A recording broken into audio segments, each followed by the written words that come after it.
வணக்கம் வெண்பெரிய யூடியூப் நண்பர்களே, நம்ம சேனலை சப்ஸ்கிரைப் பண்ணாத நண்பர்கள் சப்ஸ்கிரைப் பண்ணிக்கங்க. கூடவே பெல் ஐக்கானையும் கிளிக் பண்ணி வச்சுக்கோங்க. அப்போ தான் நம்ம போடக்கூடிய வீடியோ உடனுக்குடனே வந்து சேரும். நீங்கள் இன்னும் நம்ம வாட்ஸ்அப் சேனலில் ஜாயின் பண்ணல அப்படின்னா மஸ்ட்டாக ஜாயின் பண்ணிக்கங்க. டிஸ்கிரிப்ஷன்லையும் ஃபஸ்ட் கமெண்ட்லையும் பின் பண்ணி வைக்கிறோம். இன்றைக்கி வீடியோவில் ஐபிஎல்லோட 58வது மேட்ச் ரீஷெட்யூல் ஆகி நடக்குது. ஸோ அதுக்கான ப்ரெடிக்ஷன் தான் பார்க்க போகிறோம். ஆர்சிபிக்கும் கேகேஆருக்கு இடையில் நடக்குது. ஈவினிங் மேட்ச்சு 7:30க்கு. ஸோ அதுக்கான ப்ரெடிக்ஷன் பார்க்க போகிறோம். இதில் என்ன ஒரு விஷயம் அப்படின்னா, லெவல்ஸில் சின்ன சேஞ்சஸ் வர்றதுக்கான வாய்ப்பு இருக்கும். ஸோ அவைலபிலிட்டி அப்படிங்கிறது கன்ஃபார்மாக கடைசி நேரம் வரைக்கும் தெரியாது அப்படிங்கிற ஒரு விஷயம் மட்டும் இருக்குது. ஸ்குவாடில் புதுசாக சில பிளேயர்ஸ் ஆட் பண்ணியிருக்கிறாங்க. சேஞ்சஸும் இருக்க வாய்ப்பு இருக்குது. அப்படிங்கிறதோட அந்த புரிதலோடு இந்த வீடியோவை ஸ்டார்ட் பண்ணுறோம். ஸோ நம்ம என்ன மாதிரி லெவலில் எடுத்திருக்கோம் அப்படின்னா, ரெண்டு டீமுக்கும் சேம் லெவல் தான் எடுத்திருக்கோம். ஆர்சிபியை பொறுத்த வரைக்கும் மயன்க் அகர்வாலை உள்ளே எடுத்திருக்கோம். ஜேஸ் ஹேசல்வுட் வந்து எந்த அளவுக்கு ஃபிட்டுன்னு தெரில. ஸோ ப்ளே பண்ணுவாரா அப்படிங்கிறது டவுட்டு. மயன்க் அகர்வாலை இந்த இடத்துல எடுத்திருக்கோம். 12வது பிளேயராக மயன்க் அகர்வாலுக்கும் சுயேஷ் சர்மாவுக்கும் இடையில் இம்பேக்ட் லிஸ்ட் போகும் அப்படிங்கிற மாதிரி எடுத்திருக்கோம். கேகேஆரை பொறுத்த வரைக்கும் சேம் லெவல், இதே போல் தொடர வாய்ப்பு இருக்கும். ரகுவன்சிக்கும் ஹர்ஷித் ராணாக்கு இடையில் அந்த இம்பேக்ட் லிஸ்ட் மாறும் அப்படிங்கிற மாதிரி எடுத்திருக்கோம். ஸோ இதை மட்டும் புரிஞ்சுக்கிட்டிங்கன்னா சரி. ஓகே. ஸோ வீடியோவில் என்னென்ன பார்க்க போகிறோம் அப்படின்னா, பேட்டர்ன் பாசிபிலிட்டி ப்ளஸ் வந்து கேப்டன் விசி ஆப்ஷன். ஸோ அதை தவிர்த்து ட்ரேடிங்க்கு என்ன மாதிரி இந்த விஷயங்களை யூஸ் பண்ணலாம். ஸோ இந்த 3 விஷயத்தையும் சேர்த்து இந்த வீடியோவில் பார்க்க போகிறோம். லெவல்ஸை நம்ம காட்டிட்டோம். ஸோ சேம் லெவல் தான். ஓகே. இப்போ வந்து பேட்டர்ன் பாசிபிலிட்டி பார்ப்போம். என்ன மாதிரி சேஞ்சஸ் இருக்க போகுது அப்படிங்கிற ஒரு கேள்வி இருக்குது. ஸோ விக்கெட் கீப்பிங்கில் சால்ட் வர்றதுக்கான வாய்ப்பு இருக்குமா அப்படிங்கிற கொஸ்டின் மார்க் இருக்குது. பட் மோஸ்ட் ப்ராபப்ளி ஜேக்கப் பீத்தல் நல்லா ப்ளே பண்ணார். அப்படியே டிட்டோவாக சால்ட்டுக்கான ரீப்ளேஸ்மெண்ட் அப்படிங்கிற மாதிரி தான் இருந்தது. ஸோ அதனால் அப்படியே தொடருவார். அப்படிங்கிறதுனால அவருக்கான வாய்ப்பு குறைவு அப்படிங்கிற பார்க்குறோம். குவிண்டன் டிகாக் ஃபெயில் அப்படிங்கிறனால தான் குருபாஸ் எடுத்துகிட்டு வந்தாங்க. சரியான சக்ஸஸ் கொடுக்கல அப்படின்னாலும் ஸோ சேமாக இந்த 2 பிளேயரில் ஏதாவது ஒரு பிளேயர் தான் ப்ளே பண்ணுவாங்க. ஸோ விக்கெட் கீப்பிங் அப்போ 2 விக்கெட் கீப்பரோட வர்றதுக்கு தான் வாய்ப்புகள் அதிகம் அப்படிங்கிற மாதிரி ஃபீல் எடுக்கிறோம். ஸோ ஒரு விக்கெட் கீப்பர் அப்படிங்கிறதுக்கான பாசிபிலிட்டி ரொம்ப அதிகம். ஓகே. ஸோ அடுத்தது பேட்டிங் கேட்டகரியை பொறுத்த வரைக்கும் ஸோ இதில் சின்ன ஒரு கரெக்ஷனோடு நான் சொல்கிறேன். அதை கொஞ்சம் புரிஞ்சுக்கிட்டிங்கன்னா சரி. இப்போது மயன்க் அகர்வால் லெவல்ஸில் இருக்கார் அப்படிங்கிற ஒரு அமைப்புக்கு எவ்வளோ பாசிபிலிட்டி இருக்கும், அல்லது மயன்க் அகர்வால் இம்பேக்ட் லிஸ்ட்டுக்கு போகிறாரு அப்படின்னா என்ன மாதிரி பாசிபிலிட்டி இருக்கும். ஸோ இந்த 2 விஷயத்தை வச்சு பார்க்க போகிறோம். ஓகேங்களா? ஓகே.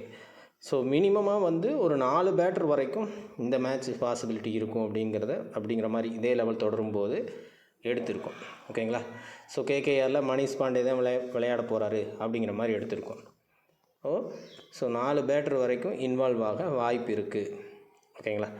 ஸோ ட்ரேடிங்க்கான டிப்ஸ் கொடுக்கும்போது அந்த விஷயம் ஏன் அதனால் அந்த மாதிரி அவ்வளோ பேட்டர்ஸ் வர்றாங்க அப்படிங்கிறது புரிய வரும். இப்போதைக்கு 4 பேட்டர் வரைக்கும் மினிமம், மேக்ஸிமம் 5 பேட்டர் வரைக்கும் சான்சஸ் இருக்கலாம். மயன்க் அகர்வால் இருந்தால் 5 பேட்டருக்கும் கூட ஒரு வாய்ப்பு இருக்குது அப்படின்னு எடுத்துக்கங்க. ஓகே. இப்போ ஆல்ரவுண்டர் கேட்டகரியில் என்ன மாதிரி பாசிபிலிட்டி இருக்கும், ஆல்ரவுண்டரில் புதுசாக யாராவது வர்றாங்களா அப்படிங்கிறத பார்த்துக்கணும். நம்ம இந்த லெவல் அப்படிங்கிறத எடுத்திருக்கோம். ஏன் புதுசாக யாராவது வர வாய்ப்பு இருக்குன்னா, மொயின் அலி அடிக்கடி சேஞ்சஸ் பண்ணக்கூடிய பிளேயர் தான். ஸோ லெவல்ஸில் ஃபாஸ்ட் பவுலிங் சப்போர்ட் அப்படிங்கக்கூடிய இந்த பிச்சில் ஒரு சேஞ்ச் பண்ணி பார்க்கலாம் அப்படிங்கிற மாதிரி ஒரு ஆப்ஷன் இருக்கும்.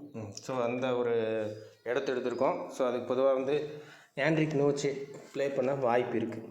ஓகேங்களா? ஸோ இது மட்டும் புரிஞ்சுக்குங்க. இப்போ ஆண்ட்ரிக் நோச்சே வந்தால் என்ன மாதிரி வாய்ப்பு இருக்கும் அப்படின்னா, 2 அல்லது 3 ஆல்ரவுண்டர் வர்றதுக்கான வாய்ப்பு இருக்கும். இல்லை மொயின் அலியோடு தொடர்றாங்கன்னா மட்டும் 4 ஆல்ரவுண்டர் வரைக்கும் வாய்ப்பு இருக்கலாம். மேக்ஸிமம் நீங்கள் ஃபிக்ஸ் பண்ணுறது 2 இல்லைனா 3 ஆல்ரவுண்டர் அப்படிங்கிற மாதிரி செலக்ட் பண்ணுறது பெஸ்ட்டாக இருக்கும் இந்த மேட்ச்சுக்கு. பவுலர்ஸை பொறுத்த வரைக்கும் மினிமம் 2, மேக்ஸிமம் 4 அப்படிங்கிற மாதிரி பாசிபிலிட்டி ஏற்பட வாய்ப்பு இருக்குது. உங்களுக்கு விக்கெட் கீப்பரில் 1 சொல்லிட்டோம். பேட்டிங்கில் மினிமம் பாசிபிலிட்டியை போடுவோம் 4.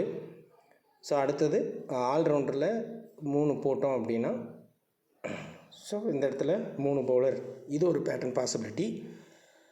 ஸோ மொயின் அலி தான் ப்ளே பண்ணுறாரு அப்படிங்கும்போது நம்ம சொன்ன இந்த மினிமம் ஸோ 2 பவுலர், ஸோ இந்த ஒரு பாசிபிலிட்டி இருக்குது. ஸோ இன்னொரு பாசிபிலிட்டியாக 1-5-3-2, ஸோ இந்த அளவுக்கு பாசிபிலிட்டி இருக்கலாம் இந்த மேட்சை பொறுத்த வரைக்கும். ஓகே, இது பேட்டர்ன் பற்றி பார்த்துட்டோம்.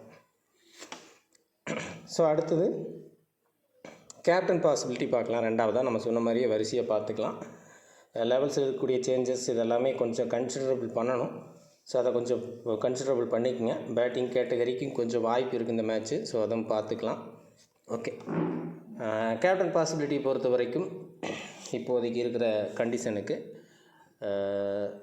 ஆர்சிபியை பொறுத்த வரைக்கும் இப்போ நம்ம கொடுத்த லெவல் அதை கொஞ்சம் புரிஞ்சுக்குங்க. மயங்க் அகர்வால் இருக்கிற மாதிரி எடுத்திருக்கோம். அப்படி இல்லை அப்படின்னா சுயஸ் சர்மா இருக்கிற மாதிரி எடுத்திருக்கோம். ஸோ அந்த மாதிரி இருக்கும்போது கேப்டன் பாசிபிலிட்டி எங்கே போகுதுன்னா ஜேக்கப் பீத்தல் ஒரு சாய்ஸில் வராரு. ஸோ மயங்க் அகர்வாலுமே ஒரு சாய்ஸ் ஆஃப் கேப்டன் பிளேயர் தான் இந்த மேட்சை பொறுத்த வரைக்கும். கொஞ்சம் ரிஸ்கியாக இருக்கும். ஆன் டைமில் சேஞ்சஸ் ஆச்சுன்னா மட்டும் சேஞ்சஸ் பண்ணிக்கோங்க. ஸோ இந்த 2 பிளேயரும். அதே போல் கேகேஆரை பொறுத்த வரைக்கும் ஆல்மோஸ்ட் மொயின் அலி இருக்காரா இல்லையா அப்படிங்கிற ஒரு கேள்வி இருக்குது. இப்போ மொயின் அலியோடு இருந்தால் ஸோ அதனால் அதை தனியாக காட்டுவோம். இப்போதைக்கு ஆர்சிபியில் மட்டும் பேட்டிங் கேட்டகரியில் ஜேக்கப் பீத்தல், மயங்க் அகர்வால், ஆல்ரவுண்டர் கேட்டகரியில் குர்னுல் பாண்டியா, பவுலிங் கேட்டகரியை பொறுத்த வரைக்கும் புவனேஸ்வர் குமார் இருக்கார். ஸோ இதே இடத்துல ஹேசல்வுட் இன்றைக்கி ப்ளே பண்ணுறாருன்னா சேஞ்ச் பண்ணி ஹேசல்வுட்டை கேப்டன் ஆப்ஷனில் எடுக்கிற மாதிரி இருக்கும். ஓகேங்களா, இதில் சேஃபஸ்ட் ஆப்ஷன் அப்படின்னா ஸோ இந்த 3 பேரும் சேஃபஸ்ட். இந்த இடத்துல ஜேஸ் ஹேசல்வுட் ப்ளே பண்ணார் அப்படின்னா அவரை கேப்டன் ஆப்ஷனில் எடுத்துக்கோங்க. ஓகேங்களா, இது வந்து ஆர்சிபி டீமை பொறுத்த வரைக்கும். இப்போ இந்த கேகேஆரில் சேஞ்சஸை பொறுத்து மாறும். ஸோ அதையுமே நம்ம இன்வால்வ் பண்ணிக்கலாம். சேஞ்சஸ் இல்லைன்னா இருந்தால் எப்படி இருக்கும் அப்படிங்கிறத சொல்லிக்கலாம். இப்போ கேகேஆரில் இப்போதைக்கு நம்ம எடுத்துருக்கோம். ஸோ எந்த மாதிரி எடுத்துருக்கோம் அப்படின்னு பார்த்தீங்கன்னா மொயின் அலி ப்ளே பண்ணுறாரு ஸோ அப்படின்னு சொல்லி எடுத்துக்குவோம். மொயின் அலி ப்ளே பண்ணுறாரு, ஹென்ரிக் நோட்சே வரலை அப்படிங்கிற மாதிரி இருந்துச்சு அப்படின்னா எப்படி இருக்கும்? ஸோ அப்போ கேப்டன் ஆப்ஷன் யாருக்கெல்லாம் இருக்குது அப்படின்னா 12 சாய்ஸில் வரும். ஃபஸ்ட்டு வந்து பேட்டிங் கேட்டகரியை பொறுத்த வரைக்கும் ரஹானே ஒரு கேப்டன் சாய்ஸு. ஸோ ஆல்ரவுண்டரில் சுனில் நரைன், ஹேசல்வுட் இல்லாமல் புவனேஸ்வர் குமார் தான் அங்கே ப்ளே பண்ணுறாரு அப்படிங்கும்போது வருண் சக்கரவர்த்தி ஒரு கேப்டன் ஆப்ஷனில் வருவார் பவுலிங் கேட்டகரியை பொறுத்த வரைக்கும். ஸோ இந்த 3 கேப்டன் ஆப்ஷன். ஓகேங்களா, ஸோ இது வந்து மொயின் அலி பிளேயிங் 11ல் இருக்கிற பட்சத்தில் இந்த மாதிரி மாறும். ஓகே, மொயின் அலி இல்லை, மொயின் அலிக்கு பொதுவாக நோட்சே உள்ளே வர்றாரு அப்படின்னா, அதே போல் அந்த டீமில் ஹேசல்வுட் உள்ளே வர்றாரு அப்படின்னு சொல்லி மாறும்போது கேப்டன் ஆப்ஷனை பொறுத்த வரைக்கும் மோஸ்ட்லி பெரிய அளவில் சேஞ்சஸ் இருக்க வாய்ப்பு இல்லை கேகேஆரை பொறுத்த வரைக்கும். ஓகேங்களா, ஸோ கேகேஆரில் ஸ்டேபிளாக இந்த பிளேயர்ஸையும் நீங்கள் இன் பண்ணிக்கலாம் கேப்டன் ஆப்ஷனில். ஸோ ஓகே, 2 டீமுக்கும் கேப்டன் ஆப்ஷன் கொடுத்துருக்கோம். இந்த சேஞ்சஸை பொறுத்து சில மாற்றங்கள் ஆர்சிபியில் கேப்டன் ஆப்ஷனை சேஞ்சஸ் பண்ண வேண்டியது இருக்கும். ஸோ அது மட்டும் கொஞ்சம் கணக்கு பார்த்துக்குங்க. ரைட், ஸோ இப்போ இம்பார்ட்டண்ட் பிளேயர்ஸ் ரோலில் யாரெல்லாம் ஆர்சிபியில் வின் பண்ணுறாங்க அப்படிங்கிற இடத்துல உள்ளே வர வாய்ப்பு இருக்கும் அப்படின்னா ஃபஸ்ட்டு கேப்டன் ஆப்ஷனில் கொடுத்த அந்த ஜேக்கப் பீத்தல், மயங்க் அகர்வால் இருந்தார் அப்படின்னா ஸோ இந்த 2 பிளேயரில் ஒரு பிளேயர் கட்டாயமாக பர்ஃபார்மன்ஸ் பண்ணணும் ஆர்சிபி வின் பண்ணும்போது. ஸோ அதே போல் இன்னொரு பேட்டர் யாருக்கான வாய்ப்பு இருக்கும் அப்படின்னா விராட் கோலி அல்லது ரஜத் பட்டிதர். இந்த 2 பிளேயரில் ஒரு பிளேயர் கன்ஃபார்மாக இன் ஆகிற மாதிரி இருக்கும். 2மே சாய்ஸில் வருது. காரணம் லெவல்ஸில் சேஞ்ச் இருக்கும் அப்படிங்கிறதுனால பாசிபிலிட்டியில் 2 பிளேயரை நம்ம எடுத்திருக்கோம். பவுலிங் கேட்டகரியில் புவனேஸ்வர் குமார். ஸோ இங்கே ஹேசல்வுட் உள்ளே வந்தார் அப்படின்னா ஸோ அந்த இடத்துல ஹேசல்வுட்டுக்கு நீங்கள் கொடுத்துட்ற மாதிரி இருக்கும். ஹேசல்வுட் ப்ளே பண்ணால் புவனேஸ்வரை விட ஹேசல்வுட்டுக்கு அதிக வாய்ப்பு, ப்ரியாரிட்டி கொடுக்கலாம். ஸோ இது வந்து ஆர்சிபி வின் பண்ணும்போது 2 கேட்டகரியை பார்த்துட்டோம். ஆல்ரவுண்டர் கேட்டகரியில் குர்னுல் பாண்டியா இம்பார்ட்டண்ட் ரோலில் இருக்கிற மாதிரி இருக்கும். ஓகேங்களா, ரைட், இது வந்து ஆர்சிபி சைடு எடுத்துக்கிட்டோம். ஸோ இது அப்படியே கேகேஆர் சைடு அவங்க வின் பண்ணணும் அப்படிங்கிற மாதிரி நீங்கள் டீமை மேக் பண்ணால் யாரெல்லாம் இம்பார்ட்டண்ட் ரோல் இருப்பாங்கன்னா நம்ம கேப்டன் ஆப்ஷன் எடுத்து அஜிங்கியா ரஹானே, ஸோ சுனில் நரைன், வருண் சக்கரவர்த்தி அல்லது ஹர்ஷித் ராணா. ஸோ இந்த பிளேயர்ஸில் ஒரு பிளேயர் ரொம்ப மஸ்ட்டாக உங்கள் டீமில் இருக்கிற மாதிரி பார்த்துக்குங்க. ஸோ இது வந்து கேகேஆர் சைடு. ஓகே, இப்போ கேகேஆர் லாஸ் பண்ணுறாங்க அப்படிங்கிற இடத்துல ஃபஸ்ட்டு ஆர்சிபி சைடே பார்த்துருவோம். ஆர்சிபி லாஸ் பண்ணுது. ஸோ அந்த இடத்துல எந்த பேட்டருக்கு இம்பார்ட்டண்ட் ரோல் கொடுக்குறது அப்படின்னா, ஜேக்கப் பீத்தல், மயங்க் அகர்வால் இருந்தார் அப்படின்னா இந்த 2 பிளேயரில் ஒரு பிளேயர் மஸ்ட்டாக நீங்கள் பிக் பண்ணுற மாதிரி வரும் ஆர்சிபியை பொறுத்த வரைக்கும். ஸோ ஜேக்கப் பீத்தல், மயங்க் அகர்வால் அதில் ஒன்று மஸ்ட்டாக இருக்கும். ஒருவேளை மயங்க் அகர்வால் ப்ளே பண்ணலை, ஃபஸ்ட்டு பவுலிங் ஆப்ஷன் பண்ணுறாங்க, ஸோ அப்போ வந்து சுயேஷ் சர்மா இருக்காருன்னா ஸோ அப்போவும் அதே சாய்ஸு தான். டோட்டலாகவே மயங்க் அகர்வால் லெவல்லையே இல்லை அப்படிங்கும்போது டிம் டேவிட் ஒரு இம்பேக்டை க்ரியேட் பண்ணுற மாதிரி வரும். ஓகேங்களா? ஸோ இது ஆர்சிபி சைடு பேட்டர்ஸில் அந்த குறிப்பிட்ட ஒரு பேட்டர் யார் அப்படிங்கிறது. அதே போல் கேகேஆர் சைடு பேட்டர்ஸை பேஸ் பண்ணணுன்னா மணிஷ் பாண்டே, இது லாஸ் ஆகிற டீமுக்கு மணிஷ் பாண்டே அல்லது ரிங்கு சிங் ஒரு பிளேயர் வந்து பர்ஃபார்மன்ஸ் பண்ணுற மாதிரி இருக்கும். இது பேட்டிங் கேட்டகரியை பொறுத்த வரைக்கும். ஸோ பவுலிங் கேட்டகரியில் மேட்ச் கொஞ்சம் ஈக்குவலாக போகுது அப்படிங்கிற மாதிரியான சமயங்களில் யாஸ் தயால் ஆர்சிபி சைடு லாஸ் ஆகிற டீமில் கூட இன்னாக வாய்ப்பு இருக்கக்கூடிய ஒரு பிளேயர். அதே போல் வைபவ் அரோரா ஸோ லாஸ் ஆகிற டீம்லேயும் இன்வால்வ் ஆக வாய்ப்புள்ள பிளேயராக பார்க்கலாம். ஓகேங்களா? ஸோ இது 2 கேட்டகரி கொடுத்துட்டோம். விக்கெட் கீப்பிங் கேட்டகரி சிம்பிளாகவே சொல்லிட்டோம். ஓகே, புரிஞ்சிருக்குன்னு நம்புகிறேன். கிட்டத்தட்ட ஆல்மோஸ்ட் ஒரு 3 பேட்டர் கவர் ஆகிருக்கிற மாதிரி இருக்கும். ஸோ ஆர்சிபி வின் பண்ணா அப்படிங்கிற டைப்பில் 2 பேட்டரை நம்ம கொடுத்துருக்கோம். சாய்ஸில் இருக்கும், அதை ரொட்டேட் பண்ணிக்கோங்க. லாஸ் ஆகிற டீமுக்கு அப்படிங்கிற மாதிரி அந்த சாய்ஸும் கேகேஆரில் கொடுத்துட்டோம். ஆல்மோஸ்ட் 3 பேட்டரை நம்ம கொடுத்துருக்கோம். அதே போல் பவுலிங்லேயும் 2 பவுலர்ஸ் டீம் வின் ஆகுது அப்படிங்கிற இடத்துல 2 பவுலரை சொல்லியிருக்கோம். லாஸ் ஆகுதுன்னா ஆப்போனன்ட் டீமில் ஒரு பவுலர் அப்படிங்கிற மாதிரி சொல்லிட்டோம். ஸோ இதை பேஸ் பண்ணிக்கோங்க. கிட்டத்தட்ட உங்களுக்கு 6 பிளேயர் அப்படிங்கிறது இங்கே கவர் ஆகிரும். அதே போல் வின் ஆகிற டீமுக்கு ஒரு ஆல்ரவுண்டரையும் நம்ம சஜஷன் கொடுத்துருக்கோம். கிட்டத்தட்ட 7 பிளேயர். ஸோ மற்ற பிளேயர்ஸை ரொட்டேட் பண்ணிங்கன்னா கரெக்டாக வரும். வீடியோ கொஞ்சம் புரிஞ்சு அல்லது திரும்ப ஒருக்கா ரீவைண்ட் பண்ணி பார்த்துக்குங்க, பெட்டர் ரிசல்ட் வரும். ஓகே, இப்போ வந்து ட்ரேடிங் ஆப்ஷனுக்குள்ளே வந்துடலாம். ஸோ எந்த பிளேயர்ஸை பேஸ் பண்ணி இன்றைக்கி மேட்ச் வந்து நீங்கள் எந்த டீம் சைடு போகலாம் அப்படிங்கிற ஒரு கேள்விக்கு ஃபஸ்ட்டு ஆர்சிபி எந்தெந்த பிளேயர்ஸோட பர்ஃபார்மன்ஸ் நீங்கள் நோட் பண்ணணும். ஸோ அந்த டீம் வின் பண்ணணும் அப்படின்னா மயங்க் அகர்வால் வந்தாருன்னா நீங்கள் அவரை கூட கொஞ்சம் டீப்பாக வாட்ச் பண்ணிக்கலாம். ஸோ அவரோட பர்ஃபார்மன்ஸ் ஹெவியாக இருக்கும்போது ஆர்சிபிக்கான வாய்ப்பு அப்படின்னு ஏற்படலாம். மினிமம் பர்ஃபார்மன்ஸ் பெருசாக சக்ஸஸ் கொடுக்க முடியல. ஸோ ஒரு குறிப்பிட்ட சில பிளேயர்ஸ் இப்போ எக்ஸாம்பிளுக்கு நம்ம கேப்டன் ஆப்ஷனில் கொடுத்த பிளேயர்ஸ் 50+ அப்படின்னா அந்த டீம் எளிமையாக வின் பண்ணுற மாதிரி தெரியும். ஸோ அதுவே நீங்கள் நோட் பண்ணியிருப்பீங்க. பட் இங்கே வீடியோவில் கொடுக்குறதுக்கு அதுக்கடுத்து லெவல் மாறுறதுனால தான் நம்ம வாட்ஸ்அப் சேனல் அப்டேட் பண்ணுறோம். ஸோ அதனால் அங்கே ஜாயின் பண்ணிக்கோங்க, அது உங்களுக்கு ஹெல்ப்பாக இருக்கும். ஓகேங்களா? ஸோ இருந்தாலும் ஓவராலாக பார்க்கும்போது மயங்க் அகர்வால் ஒரு இம்பேக்ட் க்ரியேட் பண்ணக்கூடிய ஒரு பிளேயர் லெவல்ஸில் இருந்தால், அதே போல் சால்ட் இருந்தாலும் அதே அமைப்பு தான். ஸோ பவுலிங் ஆப்ஷனை பொறுத்த வரைக்கும் சுயேஷ் சர்மா அல்லது ஆர் சலாம். ஓகேங்களா? ஆர் சலாம் ப்ளே பண்ணுறாரா அப்படிங்கிறத பார்த்துக்கணும். ரஸ்கித் சலாம். ஸோ இந்த பிளேயர்ஸ் வந்து இம்பேக்டை கொடுக்கக்கூடிய பிளேயர்ஸாக இருப்பாங்க. ரஸ்கித் சலாமுக்கு வாய்ப்பு கிடைக்குமா அப்படிங்கிற கேள்வி இருக்குது.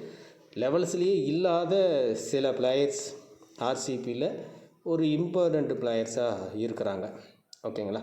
பட் இவங்க எப்படி ப்ளே பண்ண போகிறாங்க அப்படிங்கிறது தெரியல. இப்போ சான்சஸ் இருக்குமா அப்படிங்கிறதும் தெரியல. இது கொஞ்சம் பார்த்துக்கலாம். ஸோ இதை தவிர்த்து இவங்க ஃபஸ்ட்டு ப்ரியாரிட்டி ஆஃப் பிளேயர்ஸில் வர்றாங்க. இது ஒரு டைப் ஆஃப் ப்ரிடிக்ஷன். ஓகே, அதை பார்த்துக்குங்க.